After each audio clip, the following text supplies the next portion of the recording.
em relação da insulina com outros hormônios. Tá bom, insulina é o principal hormônio anabólico do corpo, né? Você tem que lembrar que a testosterona ela atua no ganho de massa muscular quando ela provoca a migração de células satélite induzida pela via do AKT, né? Então é isso que a testosterona faz, ela trabalha na recuperação muscular.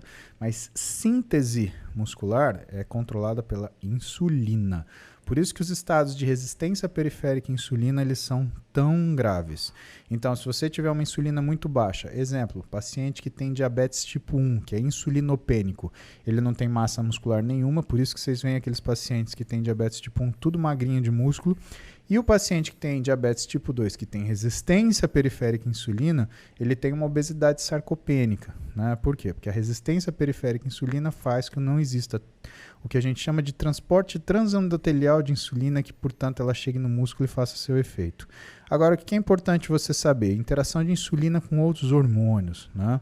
A insulina, ela se comunica bastante com a leptina. Por quê? Tanto a insulina quanto a leptina são produzidas pelo seu corpo, elas produzem uma proteína chamada SOX3. Essa proteína, ela desativa o receptor de insulina e de leptina, provocando um aumento de resistência periférica à insulina e leptina. Isso faz com que a pessoa perca a saciedade, a capacidade anorexígena e as funções mediadas pela insulina. Então, nessas condições, a pessoa tem um aumento de fome, tá? Tem algumas pessoas que ainda falam, a fome acontece pelo aumento da insulina. Não, a insulina no cérebro, ela é saciadora, ela tira a fome, aquela sensação, você comeu, subiu sua insulina, você fala, nossa, não aguento mais. Isso daí é a ação da insulina, tá? A resistência periférica à insulina é que dá a fome. E se quando você come, você libera insulina, você piora a resistência periférica à insulina e dá mais fome ainda.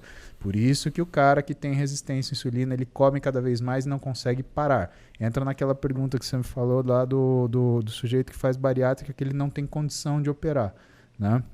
Quando ele tem isso de uma forma muito intensa, o ideal é que você corrija isso o melhor que você possa antes da cirurgia, porque senão ele continua com a resistência à insulina e por uma razão muito importante, né?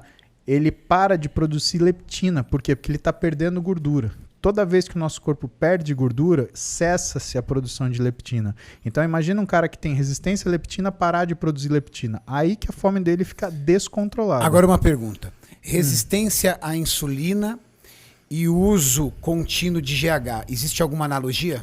Sim, existe uma analogia muito próxima, né? O GH ele leva a resistência periférica de insulina, né, Renato? Então, o GH ele acaba fazendo um mecanismo autolimitante em relação à capacidade anabólica dele. Tanto que, popularmente, o GH é um anabólico ruim. A verdade é essa. Ele não é anabólico praticamente. O que o GH faz é melhorar a síntese de colágeno tipo 1 e tipo 2. Então, teoricamente, o seu músculo fica mais resistente, né? Agora, anabólico, não. Ele tem uma outra mediação, né? Porque como ele estimula deiodinase tipo 1 e tipo 2, ele aumenta a transformação de T4 em T3. Então, você tem um efeito ligeiramente hipertireoide. Então, ele causa um hipertireoidismo leve. E também você tem um efeito de inibição de uma enzima que chama 11-beta-hidroxisteroide desidrogenase tipo 1, tá? Que é a enzima que transforma a cortisona inativa em cortisol ativo. Então, quando você inibe essa enzima, você diminui a quantidade de cortisol. Então, ele funciona como se fosse um modulador de cortisol. Já incrementar mais uma pergunta aqui. Uso de esteroides combinado a GH e insulina. Isso pode promover para você um atleta com um grau de definição bom quando você fala de textura de pele e por dentro ele tem gordura intravisceral, isso é impossível? Ô Júlio, essa daí é a pergunta do Marcelo Zoppi também, falando sobre, dependendo do nível de insulina, se dilata o estômago, essas coisas.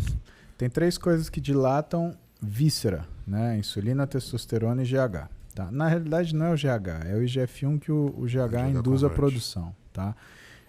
E quando esses 3 estão combinados, é a maior resposta possível, né? O tecido muscular que mais responde a IGF-1 é o tecido visceral, né? É músculo liso, intestino, né?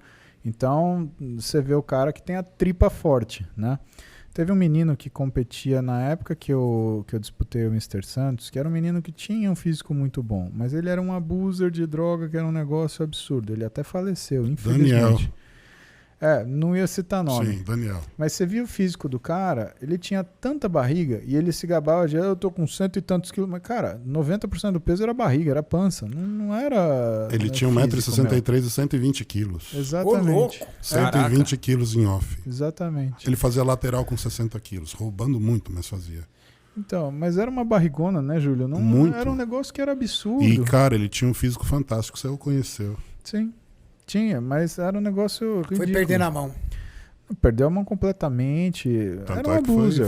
foi o pâncreas que abriu o bico, né? E assim, o que acaba acontecendo, né? Quando você soma esses três, você potencializa esse negócio. O grande problema de você ter hipertrofia visceral é que aquilo estraga completamente sua linha, né? E o fisiculturismo, ele, apesar de não ser um campeonato de beleza, o físico ele tem que ter uma proporcionalidade. Se a tua cintura começa a ficar mais larga que teu quadril, ou então você tem que aumentar o quadril porque a tua cintura tá um balão, cara, tá errado o que você tá fazendo. Volta para trás, volta 2 passos e começa de novo. E não adianta você se apegar em outras qualidades do seu físico. Você Não. perdeu a estética do físico. Não, perdeu. Deixa de ser um físico admirável, né? Você tá fora do jogo, resumindo. Exatamente. Você fica uma coisa curiosa, tipo uma pirâmide do Egito. Um freak. Tipo, e aquilo não, sabe, aquilo não remete a nada, né? Você fala pra mim, você gostaria de ter... Você admira, por exemplo, um cara da Open? Admiro. Mas você gostaria de ter o físico de um cara da Open? Não gostaria. Muito obrigado. Eu acho que, por exemplo, mesmo o Schwarzenegger hoje, se ele fosse competir, ele ia para um Classic Physique, ele não ia para uma Não, Open. ele não tem chance nenhuma na Open. Exatamente. Não tem chance nenhuma. Né? O Frank Zane competiu, ele venceu o Mr. Olímpia com 83 quilos, não foi? 83 quilos e o auge foi 89 quilos. Exatamente. Que era o peso do Samir Banu. Samir Banu, que Outro era um Mr. posador Olímpia. sensacional. Outro Mr. Olímpia. Né? Então, Chris Dickerson, todos nessa faixa de peso. E tinha uma coisa que eu achava muito bonito, que era um paradigma. O cara ele conseguia ficar com a coxa da largura da cintura.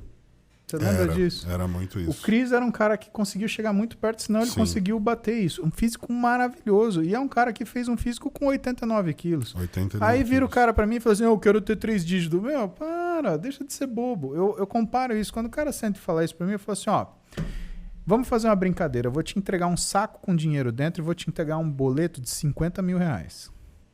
Esse saco pesa 1 quilo. Cada nota de dinheiro pesa mais ou menos aí uns 5 gramas. Então é um saco grande. Sim. Só que o boleto é de 50 mil reais.